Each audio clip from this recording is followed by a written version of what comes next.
योग गुरु बाबा रामदेव ने शुक्रवार को कोरोना वायरस की नई दवा लॉन्च की है। पतंजलि का दावा है कि नई दवा साक्ष्यों पर आधारित है। नई दवा के लॉन्च के मौके पर केंद्रीय स्वास्थ्य मंत्री डॉक्टर हर्षवर्धन और केंद्रीय मंत्री नितिन गडकरी भी मौजूद रहे। साथ ही बता दें कि इस नई दवा का नाम भी कोरोनिल ही है। रामदेव ने यहाँ ये भी दावा किया है कि पतंजलि रिसर्च इंस्टीट्यूट की ये दवा विश्व स्वास्थ्य संगठन से सर्टिफाइड है। दावा है कि WHO ने इसे GMP यानी गुड मैन्युफैक्चरिंग प्रैक्टिस का सर्टिफिकेट दिया है। रामदेव ने इस मौके पर एक रिसर्च बुक भी लॉन्च की है।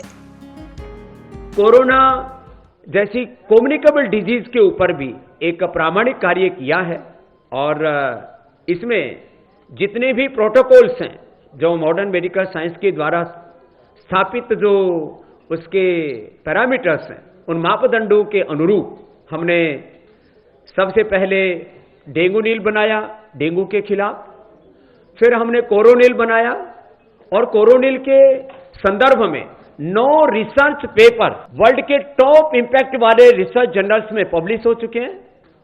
उसमें 16 रिसर्च पेपर पाइपलाइन में है। बता दें कि 23 जून 2020 को रामदेव ने कोरोनिल लॉन्च करते हुए इससे कोविड-19 मरीजों को ठीक करने का दावा किया था। इसके लॉन्च होते ही देश में विवाद छिड़ गया था। उत्तराखंड के आयुष विभाग ने भी कोरोना की दवा बनाने की कोई अनुमति या लाइसेंस नहीं लिए जाने की बात कहते हुए पतंजलि आयुर्वेद को नोटिस जारी कर दिया था। वहीं अब रामदेव का कहना है कि पतंजलि की दवा कोरोनिल पर जो भी शक किया जा रहा था, वो शक के बादल अब छट चुके हैं। जब हमने कोरोनिल, श्वासाहारी और अणु तेल के द्वारा लाखों लोगों को जीवन दान देने का काम किया तो बहुत लोगों ने प्रश्न उठाए कि इसके साइंटिफिक पैरामीटर्स को फॉलो किया गया है, नहीं किया गया।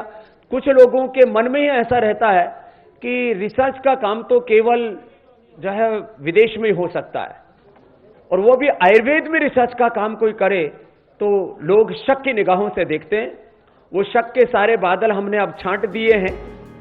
वहीं इस प्रेस कॉन्फ्रेंस के दौरान केंद्रीय स्वास्थ्य मंत्री हर्षवर्धन ने कहा कि आयुर्वेद की प्रामाणिकता और बाबा रामदेव पर किसी तरह का शक नहीं किया जाना चाहिए, और ऐसा ही भरोसा नितिन गडकरी ने भी जताया। मैं इस अनुसंधान के लिए देश की जनता को इसका फायदा तो होगा ही, पर ये वैज्ञानिक रूप से ये कार्य करने के लिए ये बाबा जी को और आचार्य बालकृष्णन जी को बहुत बहुत धन्यवाद देता हूं, उनका अभिनंदन करता हूं।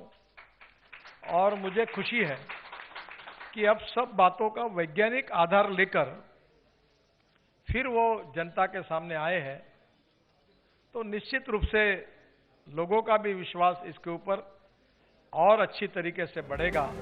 बता दें कि देश में कोरोना वायरस के कुल मामलों का आंकड़ा 1,09,63,394 पर पहुंच गया है।